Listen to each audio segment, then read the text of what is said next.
The head of all of CTE in Valley View District. All right. So I'm going to do the thank you for reminding me. Do a little entire screen share. All right. So what we're going to do is unlock our background, duplicate. Okay.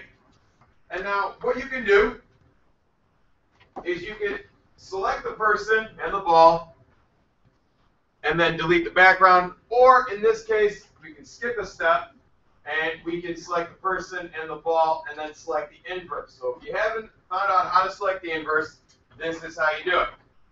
You can use whichever selection tool you want. I'm going to go ahead and use the quick selection tool for time's sake.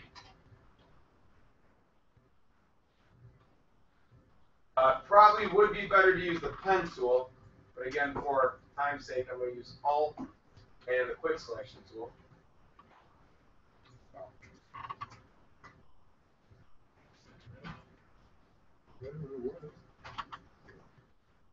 Well, hey, it now doesn't make Renee as weird. Because he's by himself, right? Threw his hand up, so now. That's the only place I think that. So I'm going to select this spot. Take away this part right there. And again, for this one, guys, just try to get a rough take of them. You don't have to be crazy exact, because of your assignment, you're going to have to be exact. So, I mean, when you get to his fingers, obviously you're not going to be able to get between them unless you bring the brush size down considerably.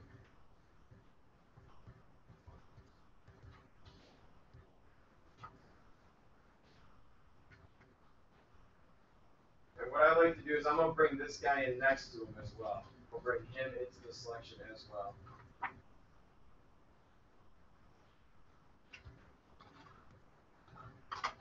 And again, I would take it away from the selection with Alt. I think this was, I want to say, 3 years ago? Description.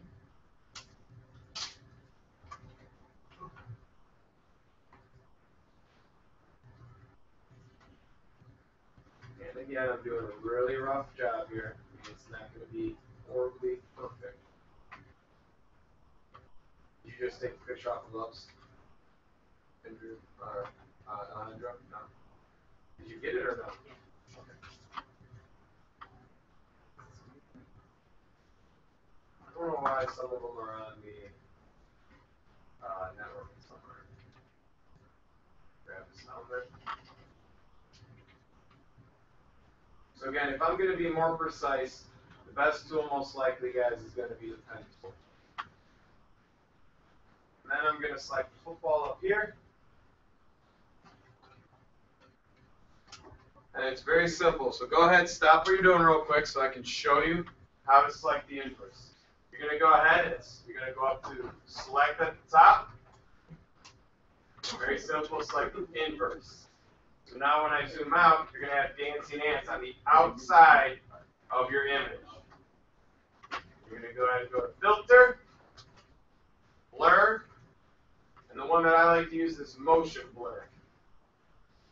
And right here is going to be how blurry your photo is. Horribly out of focus. Coming into focus right here. So I like to make it so you can kind of tell he's on a football field. Control D. There you go. And it kind of just adds that effect to pull out that one star, the one person that you're hoping to get and capture. All right? So what I want you to do, hit Control Z, undo that blur real quick. And I want you to try another type of blur up in the filter.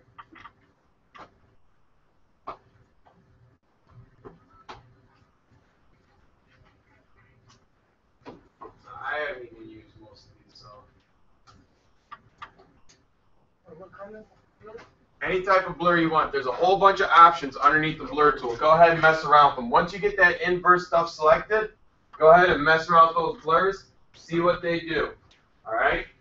Then when you're done, what I'd like you to do is I've got a couple of flash drives. Now, I'm going to warn you. These flash drives are incredibly important.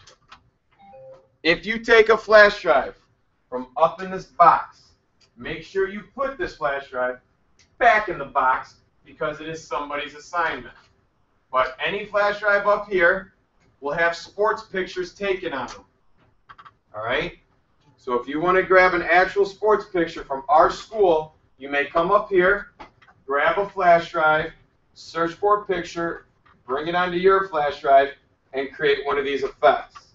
If not, you're more than welcome to search the internet.